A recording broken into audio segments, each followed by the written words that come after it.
네, 대단히 감사합니다. 주를 경배하리. 오늘 소프라노의 고르다 교우, 바리톤의 권오경 교우, 그리고 플룻의 이하은, 첼로 1의 이영숙 집사님, 첼로 2의 김나연 교우, 피아노의 홍사헌 교우였습니다. 그리고 김기영 권사님께서 어레인지 하셨네요. 대단히 감사합니다. 귀한 찬양. 오늘도 온라인을 통해서 예배 드리는 분들, 또 이렇게 현장에 나와서 대면 예배를 드리는 여러분들에게 동일하신 아버지 하나님께서 은혜 위에 은혜를 예배를 통해 여러분에게 전해주시기를 간절히 소원합니다. 지금 오늘 이 찬양해 주신 권오경 교우가 지금 하와이에 잠깐 거주하고 있는데 오늘 교회를 방문했고요. 그리고 우리 박성준 전도사님이 두 자녀를 데리고 오늘 예배에 참석했습니다. 대단히 감사드리고요. 함께 하나님의 은혜를 나눌 수 있기를 바랍니다. 성령 강림 후에 이 땅에 최초의 신앙 공동체가 생기고 신자들의 수가 날마다 늘어갔습니다. 나면서부터 걷지 못했던 사람이 예수님의 이름으로 일어난 이 일은 예루살렘 시민들은 모르는 사람이 없을 정도로 유명한 사건이 되었습니다. 누가는 그때의 상황을 이렇게 기록했습니다. 그리하여 온 유대와 갈릴리와 사마리아 교회가 평안하여 든든히 서가고 주를 경외함과 성령의 위로로 진행하여 수가 더 많아지니라. 교회 안에 하나님을 두려워하는, 하나님을 경외하는 마음이 충만했고, 또 교회 안에 성령께서 함께 하시며 신자들을 위로하시는 그 위로가 충만했고, 그래서 이 교회로 들어오는 사람들이 날마다 늘어갔다는 것입니다. 그리고 예루살렘뿐만 아니라 갈릴리와 사마리아에도 교회가 생겼습니다. 그리고 교회마다 평안했습니다. 그러나 이 교회가 평안했던 기간이 그렇게 길지 않았습니다. 예루살렘 교회에 박해가 시작되었습니다. 여러분, 폭풍전야라는 말이 있죠. 폭풍전야. 내일 엄청난 폭풍이 일어나는데 그 전날이라는 것이죠. 그 전날 밤까지 아무 일이 없었습니다. 그런데 내일 그렇게 큰 폭풍이 일어날 것을 아무도 예측하지 못했습니다. 교회에 대한 박해가 시작됐습니다. 이 폭풍전야라고 하는 말을 영어로 the calm before the storm 이렇게 말한다고 하는데요. 우리말과 딱 맞아떨어지는 아주 적합한 표현 같습니다. 오늘 본문 말씀에 보면은 그날에 예루살렘 교회에 큰 박해가 시작되었습니다. A great wave of persecution began that day. began that day. 이 that day라고 하는 것은 그날, 이 그날이라고 하는 것은 스데반이 밖에 나가서 유대인들에게 설교를 하다가 유대인들의 분노를 사게 됐고 그 때문에 스데반이 돌에 맞아 죽은 사건이 일어난 날, 바로 그날 교회에 대한 대대적인 박해가 시작이 된 것입니다. 스데반의 설교가 유대인들을 분노하게 만들었고 유대교 지도자들에게는 교회를 박해할 명분을 주었던 거예요. 여기서 우리는 스데반의 무모함을 탓해야 하겠습니까? 왜 자기에게 맡겨진 그 사명, 교회 구제 사업을 충실히 하라고 해서 7사람 가운데 한 사람으로 교회가 임명해 줬는데 왜 그 일이나 충실하게 하지 않고 밖에 나가서 설교했다가 이런 화를 자초하게 되었는가? 한 사람의 무모함으로 말미암아 교회는 풍비박산이 난 것처럼 보입니다. 신자들은 뿔뿔이 흩어지게 되었습니다. 오늘 본문 말씀에 보니까 사도들 외에는 모두 박해를 피해서 흩어졌다고 했습니다. 겨우 만들어진 신앙 공동체가 이렇게 흩어지게 된 것입니다. 자, 오늘 말씀에 사울이란 사람이 등장합니다. 사울은 교회를 박해하는데 앞장섰던 사람입니다. 사울은 스데반의 죽음을 목격하면서 스데반의 죽음을 당연하게 생각했습니다. 영어 성경에 보면 Saul was one of the witnesses and he agreed completely with the killing of Stephen. 스데반의 죽음, 이것을 completely, 완전히 찬성했어요. 아, 맞다. 저 사람 죽을 사람이 죽는다. 그렇게 생각했던 것입니다. 사울이 보기에 스데반은 당연히 제거되어야 할 사람이었어요. 여러분, 이런 말씀을 보면은 이 성경에 사울과 예수님이 만났다는 그런 얘기 한 번도 나오지 않아요. 그렇지만 이 말씀에 미루어서 사울과 동시대 사람이었던 예수님, 사울은 예수님의 죽음에 대해서 어떻게 생각했을까? 아마도 사울은 마땅히 죽는 사람이 죽는다 하면서 예수님의 죽음을 당연하게 생각했을 것이다. 그런 생각이 듭니다.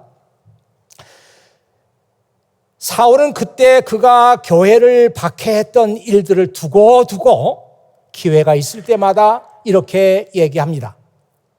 한때는 저 역시 나사렛 예수의 이름을 반대하는 일에 온 힘을 쏟아야 한다고 확신했던 사람입니다. 제가 예루살렘에서 했던 일이 그런 일이었습니다.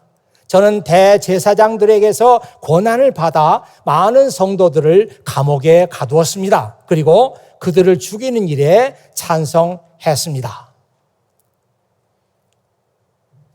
훗날 사도 바울이 회심을 하고 나서 지난 일들을 생각하니까 그렇다는 거예요. 내가 그때는 잘 모르고 주님의 교회를 박해했습니다. 기회가 있을 때마다 그는 그렇게 간증을 했죠. 바로 그의 간증은 역으로 그에게 임하신 하나님의 그 은혜가 얼마나 위대한가 하는 것을 우리에게 보여주고 있습니다. 사울은 교회를 박해했던 사람입니다. 하지만 하나님은 이런 사울의 인생에 대해서 다른 계획을 가지고 계셨습니다. 저는 이런 생각을 할 때마다 아주 가슴이 먹먹해져요. 사울은 지금 아무것도 모르고 주님의 교회를 박해하고 있는데 하나님께서는 그 사울에 대해서 다른 계획을 가지고 계셨다. 그 다른 계획이 어떤 계획이겠습니까? 사도행전 9장 15절에 보면 이런 말씀이 나와 있죠. 사울은 이방 사람들 앞에서 나의 이름을 전하도록 선택된 나의 도구이다. 지금은 이 사람이 아무것도 모르고 주님의 교회를 박해하고 신자들을 신고하고 감옥에 집어넣고 그런 일을 하고 있지만 아니다. 나는 이 사람이 앞으로 나의 복음을 가지고 전파할 나의 도구로 그렇게 생각하고 있다. 하나님께서 그렇게 말씀하고 계십니다. 제가 이 말씀을 드리는 이유는 어쩌면 하나님께서 여러분의 인생에 대해서, 여러분의 삶에 대해서 다른 계획을 가지고 계실 수 있다 하는 점을 말하고 싶었기 때문입니다. 나는 지금 이것이 내 인생의 올바른 길이야 이렇게 생각하고 그쪽으로 내 길을 가고 있지만 어쩌면 하나님께서는 내 길은 거기가 아니다.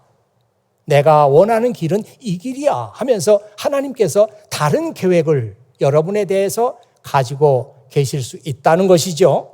그래서 나의 삶에 있어서 가장 시급하고 중요한 일은 무엇인가? 나에 대한 하나님의 계획을 발견하는 것이에요. 하나님은 나에 대해서 어떤 계획을 갖고 계실까? 우리 교회 많은 청년들이 이렇게 예배 드리고 있습니다마는 여러분 정말 앞으로 여러분들이 여러분의 미래에 대해서 계획을 세워가면서 이 계획이 하나님의 뜻에 맞는 것인가? 하나님께서는 나에 대해서 정말 이런 계획을 갖고 계시는가? 물으세요. 그리고 이것을 끊임없이 확인해야 합니다. 맞아, 나는 정말 이런 계획을 갖고 있는데 이것은 하나님께서 나에 대해서 원하는 것이야. 물으셔야 됩니다. 다시 순교자 스데반에 대해서 생각해 보겠습니다. 얼핏 보기에는 스데반의 무모한 행동 때문에 교회에 대한 박해가 시작된 것처럼 보입니다. 그러나 그렇지 않습니다. 스데반의 설교가 유대 지도자들에게 박해의 명분을 준 것은 사실이지만 스데반의 설교가 아니었어도 유대교 지도자들은 다른 명분을 찾고 있었습니다. 어차피 교회는 박해를 받게 되어 있었던 거예요. 왜 그렇습니까, 여러분? 하나님께서 교회를 만드시고 성령께서 교회를 운영하고 계시는데 교회에 아무 문제가 없고 교회가 평안해야 되지 않겠습니까? 그런데 왜 하나님의 교회에 이렇게 박해가 있게 되었습니까? 지금 하나님께서는 교회를 흩으려고 하시는 거예요. 교회가 언제까지 평안을 누리면서 한데 뭉쳐있는 것이 하나님의 뜻이 아니라 교회가 뿔뿔이 흩어지는 것이 하나님의 뜻이었다는 것이죠. 그런데 교회를 흩을 수 있는 방법이 박해밖에 없어요. 다른 방법으로는 교회를 흩을 길이 없습니다. 그런데 교회에 박해가 일어나니까 신자들은 혼비백산에서 뿔뿔이 흩어지기 시작한 것입니다. 유대교 지도자들은 자기들이 교회를 파괴했다고 생각할지 모르지만 사실은 하나님께서 유대교 지도자들을 통해서 교회에 박해를 주고 교회를 지금 흩으시고 계시는 것입니다. 몇 주 전에 우리 합킹톤 팍에서 야외 예배를 드렸습니다. 그때 제가 설교 본문으로 선택한 말씀이 시편 95편이었거든요. 제가 과거에 시편 95편을 얼마나 많이 읽었겠어요. 그래서 그날도 그 말씀을 가지고 설교를 했던 것입니다. 근데 설교를 하다가 준비하다가 이 시편 95편을 읽으면서 엄청 은혜를 받았어요. 거기 이런 말씀이 있습니다. 여호와는 위대한 하나님이십니다. 그분은 모든 신들 위에 뛰어난 위대한 왕이십니다. 땅의 가장 깊은 곳도 그분의 것이며 가장 높은 산들도 그분의 것입니다. 바다도 그분의 것입니다. 이는 주가 만드셨기 때문입니다. 그분은 손으로 마른 땅도 지으셨습니다. 이 말씀을 읽으면서 너무너무 은혜를 많이 받았어요. 저는 이 말씀을 읽고 많은 은혜를 받았는데 그렇구나. 바다도 하나님이 지으셨고 마른 땅도 하나님께서 지으셨구나. 바로 이런 생각에서 하나님의 은혜를 받았던 거예요. 이 마른 땅은 dry land라고 번역되어 있습니다. 어떤 번역 성경에서는 이 마른 땅을 황무지, wasteland라고 번역했어요. 아무짝에 쓸모없는 버려진 땅. 거기에는 식물도 아무 식물이나 살 수가 없어요. 떨기나무 같은 부시 같은 그런 식물만 드라이랜드에서 살 수가 있습니다. 사람도 살 수가 없어요. 동물도 아무 동물이나 살 수가 없습니다. 그런 조건에 적응할 수 있는 몇몇 동물만 그런 땅에 사는 거예요. 아니, 우리 눈에서 볼 때는 아무 쓸모없는 땅이에요. 왜 그 땅을 하나님께서 만드셨을까요? 그리고 시편 95편을 쓰신 분은 그 마른 땅, 황무지, 버려진 땅을 창조하신 하나님을 찬양하고 있습니다. 우리 눈에는 아무 쓸모없는 땅인데 왜 하나님께서 그 땅을 만드셨을까? 있었을까요? 하나님께 필요했기 때문입니다. 하나님의 눈에서 볼 때는 존재하는 모든 것이 다 필요한 것들이에요. 하나님의 눈에서 볼 때 아무 필요가 없는 것은 아무것도 없습니다. 여러분, 이런 말씀을 많이 들어보셨죠? 이사야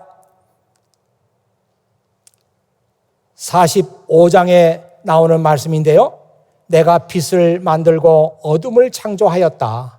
나는 평화를 가져오기도 하고 재앙을 일으키기도 한다. 나 여호와가 이 모든 것을 한다. 말씀이 좀 이상하잖아요. 빛만 창조하시고 빛만 있으면 될 것 같은데 어둠은 왜 필요합니까?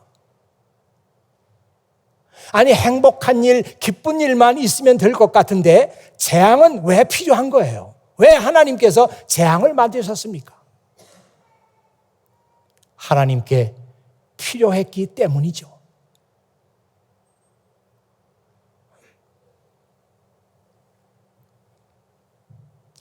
왜 우리 인생에 절망이 있어야 합니까? 하나님께서 필요로 하시기 때문이죠. 왜 아픔이 있어야 돼요? 하나님께 필요하기 때문이에요. 지난주 설교에서 어플리케이션과 임플리케이션에 대해서 말씀을 드렸습니다. 성경을 읽으면서 우리가 어플리케이션을 잘 해야 돼요. 적용을 잘 해야 합니다. 하지만 임플리케이션이 중요하다. 그 말씀에 함축되어 있는 뜻과 원리를 찾아내는 거예요. 어떻게 보면은 이 어플리케이션이라고 하는 것은 좁은 의미에서 말씀을 적용하는 거라 볼 수 있고, 임플리케이션이라고 하는 것은 보다 넓은 의미에서 하나님의 말씀을 이해하고 그 말씀을 나에게 적용하는 것입니다. 여러분 생각해 보세요. 이사야 45장.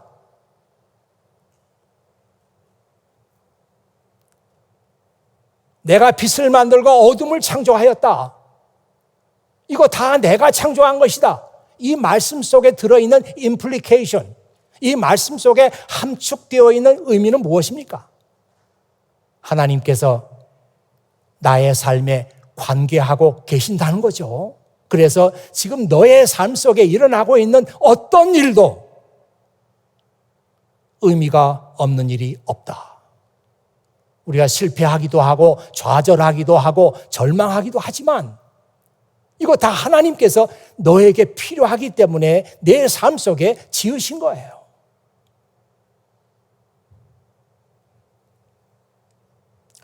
교회가 받은 박해 속에 하나님의 의도와 하나님의 목적이 들어 있었습니다. 그러나 박해를 받는 당시에는 아무도 그것을 몰랐어요.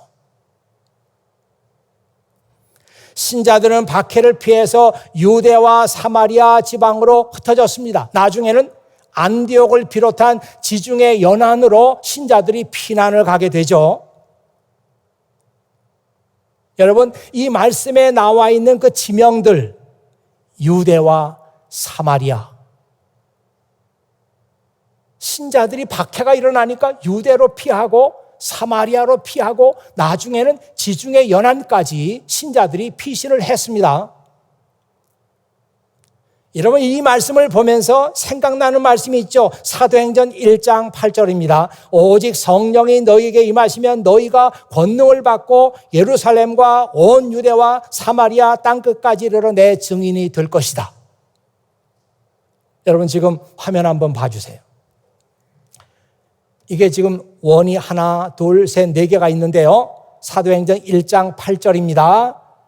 맨 작은 원이 예루살렘, 두 번째 원이 유대, 세 번째 원이 사마리아, 네 번째 원이 이제 지중해 연안. 이 지도가 무슨 지도예요? 가만히 보면은 교회 박해가 일어나니까 신자들이 예루살렘에 살고 있다가 유대로 피신을 했다. 그 다음에 사마리아로 피신을 했다. 그 다음에 지중해 연안으로 피신을 했다.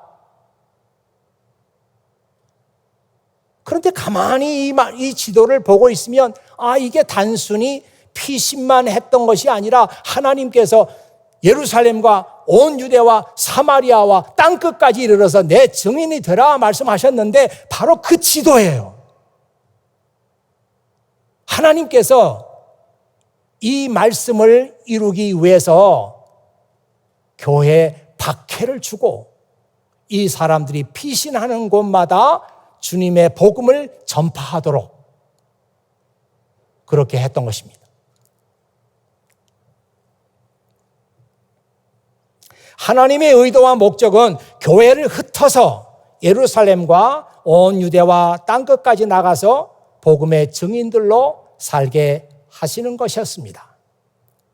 워낙 이 공동체 안에서 신자들의 연대감, 물건을 같이 사용하면서 같이 예배드리고 같이 음식을 먹고 그 끈끈한 연대감, 이걸 다른 걸로는 끊을 수가 없어요.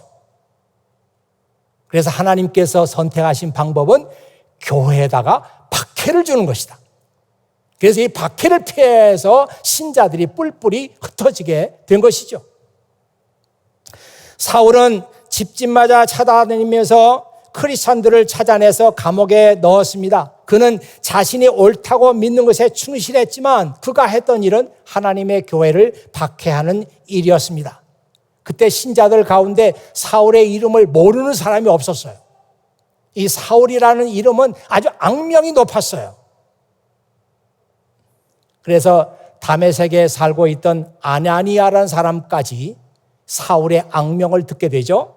그 얘기가 사도행전 9장 13절에 이렇게 나와 있습니다. 주님, 제가 많은 사람들에게서 사울이라는 사람에 대해 소문을 들었는데 그가 예루살렘에 있는 주님의 성도들에게 많은 해를 입혔다고 합니다. 이 다메섹이 어디예요? 시리아. 지금 예루살렘 교회에서 박해가 일어나고 있고 그 일에 사울이라는 사람이 앞장서고 있는데 그 사람에 대한 소문이 저 시리아까지 알려진 거예요. 워낙 신자들 사이에서 사울의 악명이 높았기 때문에 나중에 이제 사울이 회심하게 되죠. 회심했어도 신자들은 사울을 믿으려고 하지 않았어요. 그 정도로 사울은 교회를 박해했고 악명이 높은 사람이었습니다. 이런 사울에 대해서 하나님께서 따로 계획을 갖고 계셨다. 이 말씀이 얼마나 놀랍습니까? 사울은 평생 하나님의 은혜에 대해서 빚을 지고 살았어요. 나는 하나님의 은혜에 대해서 빚을 진 사람이야. 그런 고백을 하면서 살았단 말이에요. 그 얘기가 고린도전서 15장 9절 10절에 이렇게 나와 있습니다. 나는 모든 사도들 중에서 가장 작은 사람입니다. 나는 과거에 하나님의 교회를 핍박했던 사람이기 때문에 사도라고 불릴 자격도 없습니다. 그러나 지금의 나는 하나님의 은혜로 된 것이므로 내게 베푸신 그분의 은혜가 헛되지 않습니다. 유명한 말이잖아요. 그 NIV 성경에 보면 But by the grace of God, but by the grace of God, I am what I am. What I am. 지금의 나. 지금의 나니까 복음을 가지고 온 세상에 나가서 복음을 전파하는 사도 바울. 지금의 나. I am what I am. 지금의 나가 된 것은 by the grace of God. 하나님의 은혜로 된 것입니다. And His grace toward me. 그리고 나를 향한 그분의 은혜는 did not prove vain. 헛되다고 아무것도 아니라고 증명되지 않았습니다. 그러니까 지금의 나가 된 것은 하나님의 은혜고 나를 향한 하나님의 은혜는 정말 놀라웠습니다. 이런 의미가 되는 거죠. 이 마지막으로 4절 말씀을 보겠습니다. 흩어진 사람들은 어디를 가든지 하나님의 말씀을 전했습니다. But the believers who were scattered, 흩어진 사람들이죠. Preached the good news about Jesus. 예수님에 대한 good news, 좋은 소식을 전파했습니다. Wherever they went, 그들이 어디를 가든지 간에. 이게 하나님께서 의도하시고 하나님께서 목적하신 거예요. 그래, 내가 예루살렘 교회에 박해를 줘서 이제 너희들은 그 박해를 피해서 피신하게 될 것이다. 너희는 어디를 가든지 예수님에 대한 복음을 가지고 가라. 이 복음을 전파해라. 이게 하나님께서 예루살렘 교회에 박해를 주신 목적입니다. 여러분, 이 말씀을 들으면서 야, 하나님께서 하신 일이 놀랍구나. 아, 그래? 거기서 끝나는 게 아니라 하나님께서는 여러분의 인생 가운데서도 똑같은 일을 계획하시고 하신다는 거예요. 나한테 절망이 있고 나한테 어려움이 있고 힘든 일이 있어요? 여기에 하나님의 의도와 목적이 들어있다.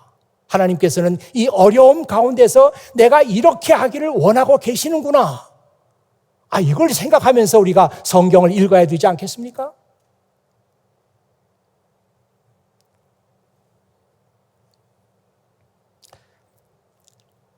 교회는 언제까지 평안을 누리면서 함께 공동체의 삶을 누리고 싶었지만 하나님의 계획은 이 공동체를 흩트는 거예요.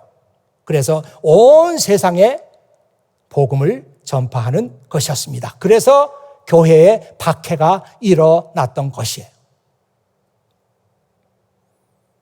여러분, 이런 말씀을 들어보셨죠? The gathered and scattered church. The gathered and scattered church. 모이는 교회와 흩어지는 교회. 모이는 교회와 gathered church, 모이는 교회, scattered church, 흩어지는 교회. 한번 화면을 보실까요? 이분이 그 요한네스 크리스티안 호켄다이크라고 하는 네덜란드의 신학자입니다. 호켄다이크라고 보통 우리가 그렇게 부르죠. 그리고 이분이 쓴 책이 The Church Inside Out. 하도 오래전에 나온 책이라서 제가 책을 찾아봤습니다만은 이렇게 낡은 책 사진밖에 없어요. The Church Inside Out. The Church Inside Out. 이 Inside Out이라고 하는 것은 안에 있는 것이 밖으로 나오는 거잖아요. 이게 뒤집히는 거잖아요. The Church Inside Out. 이분이 쓴 책의 제목입니다. 완전히 뒤집혀진 교회. 그러니까 지금 교회에 대한 모든 사람들이 가지고 있는 생각, 이게 인사이드 아웃 돼야 된단 말이에요. 완전히 뒤집혀져야 된단 말이에요. 바뀌어져야 된단 말이에요. 이 책이 나온 것이 1966년입니다. 거의 80년 가까이 됐는데요. 1966년에 이 책이 처음 나왔어요. 그런데 그때 이 책이 나올 때만 해도 교회들은 이 책을 이해하지 못했습니다. 이 책에서 호켄다이크가 얘기하고 있는 그 교회에 대한 뒤집혀진 생각, 이걸 이해하지 못했어요. 우리나라에 이 책이 번역된 것은 13년 후 1979년입니다. 지금은 그렇지 않거든요. 지금은 미국에서 무슨 책이 출판됐다 하면은 아마 한 달 안에 한글로 번역돼서 나올걸요. 웬만한 책들은. 그렇게 지금 이 정보 공유가 자유롭게 일어나고 있습니다. 그런데 그때만 해도 1966년에 쓰여진 이 책이 한글로 번역된 것은 1979년이에요. 13년 후에. 아, 이것은 그때 정보 공유가 안 됐구나. 이 책이 얼마나 중요한지 몰랐구나. 그런 것이 아니라 우리 한국 교회가 이 책을 이해할 만한 그런 준비가 안 돼 있었던 거죠. 1979년에 이계준 목사님께서 흩어지는 교회 그런 제목으로 번역을 했습니다. 그렇지만 이 책이 정말 한국 교회에서 받아들여지기 시작한 것은 이보다 훨씬 이후예요. 그때 가서야 그때 그런 책이 나왔었지. 그렇게 한국 교회가 생각한 것입니다. 호켄다이크는 이 책에서 기존의 교회에 대한 개념이 뒤집혀야 한다. 하나님의 목적은 gathered church, 모이는 교회에 있는 것이 아니라 scattered church에 있다. 하나님의 백성들이 한 곳에 모이는 것은 그 자체로 목적이 있는 것이 아니라 흩어지기 위해서 모이는 것이다. 이 책의 내용입니다.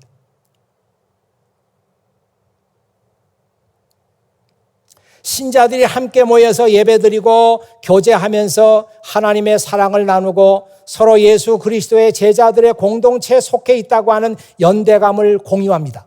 그러나 그 후에는 흩어져서 각자의 삶의 현장으로 돌아가서 하나님의 말씀을 실천하고 그리고 그리스도의 사랑을 나누는 거예요. 이것이 호케인다이크가 말하는 흩어지는 교회.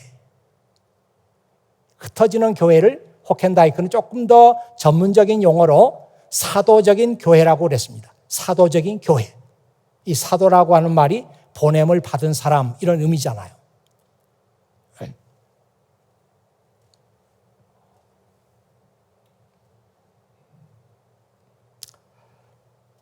여러분 이런 말을 어디서 들어보셨는지 모르겠어요.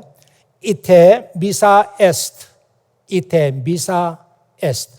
이게 라틴어로 된 말인데요. 이테 미사 에스트. 이 가톨릭 교회에서 미사 예배가 다 끝나고 나면 사제들이 신자들을 향해서 이테 미사 에스트 그렇게 말을 합니다. 이 말은 영어로 번역을 하면은 go, 이테, go.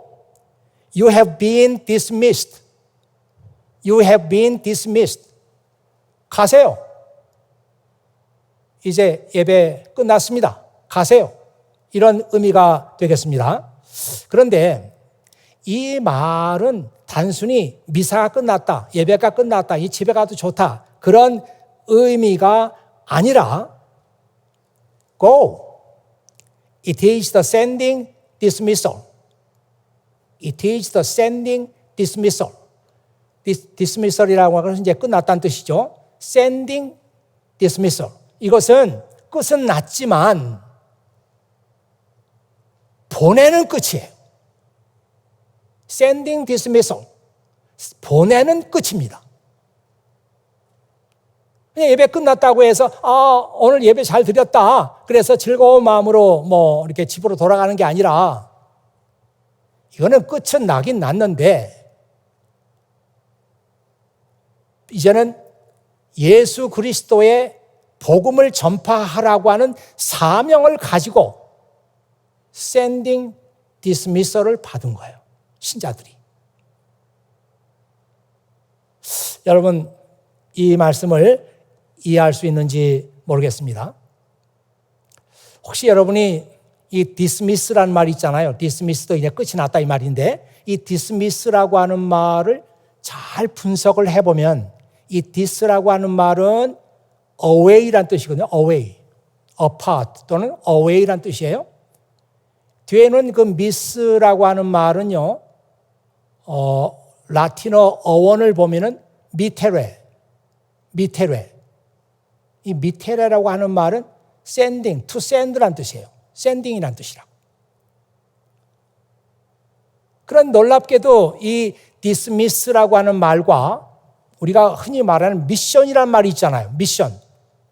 이 미션이라는 말도 보냈다는 뜻입니다.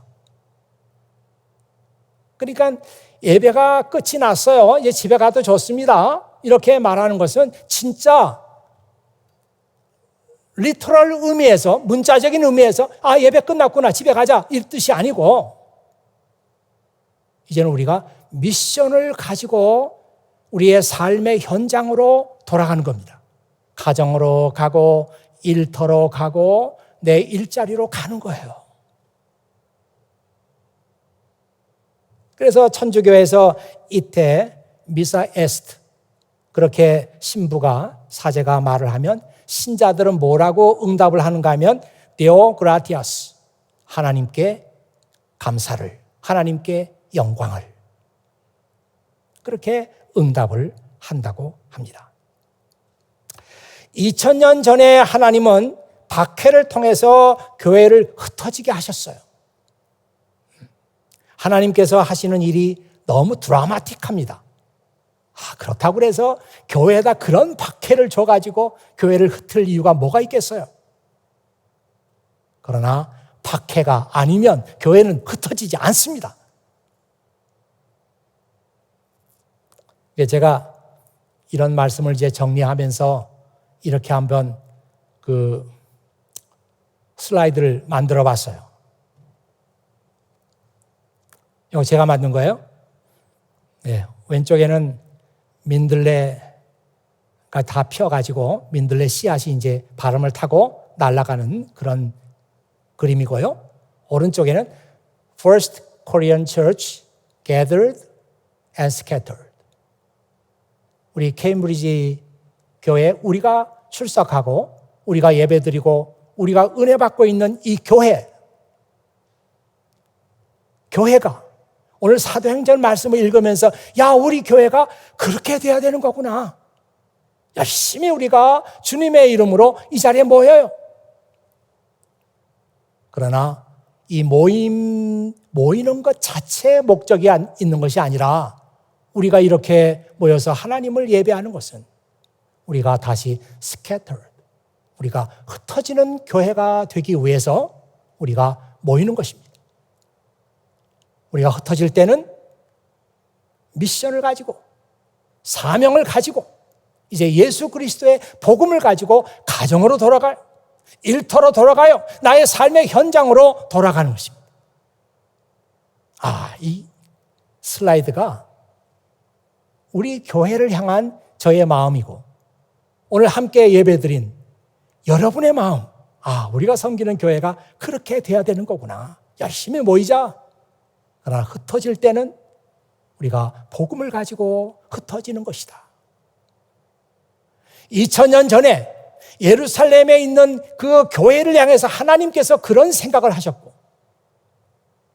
오늘 예배를 드리는 우리를 향해서 하나님께서 똑같은 생각을 하고 계신다.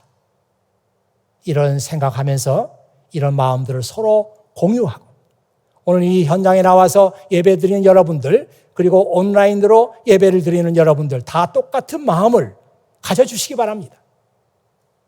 우리가 큰 교회를 만들고 많은 사람이 모여서 예배 드리는 여기에 목적이 있는 게 아니라 흩어지는 교회가 되는 거구나. 이것을 하나님께서 원하고 계시는구나. 이런 생각들을 여러분 다 해주시기를 주의 이름으로 부탁드립니다. 감사합니다. 기도하겠어요. 아버지 하나님 감사합니다. 오늘 예배를 통해서 우리가 잊고 있었던 사실을 다시 발견할 수 있도록 도와주시니 진심으로 감사합니다. 우리는 2000년 전에 예루살렘 교회가 당했던 그 박해에 대한 말씀을 읽으면서 왜 그 교회가 그런 박해를 받게 되었을까 의아하게 생각합니다. 그러나 하나님께서는 의도가 있었고 목적이 있었습니다. 하나님께서는 우리가 같이 모여가지고 언제까지나 한 곳에 모여있고 큰 교회를 이루는 데 목적이 있는 것이 아니라 하나님은 우리가 사명을 가지고 흩어지는 교회가 되기를 원하신다고 하는 이 말씀을 오늘 예배드리는 사랑하는 모든 교우들이 다 함께 공유할 수 있도록 주님 도와주시기를 간절히 바라옵고 원합니다. 오늘 말씀이 우리 교회를 통해서 내 삶을 통해서 한 절 한 절 그 말씀이 온전히 이루어지도록 은혜 베풀어 주시옵소서. 우리 구주 예수 그리스도의 이름으로 기도하옵나이다. 아멘.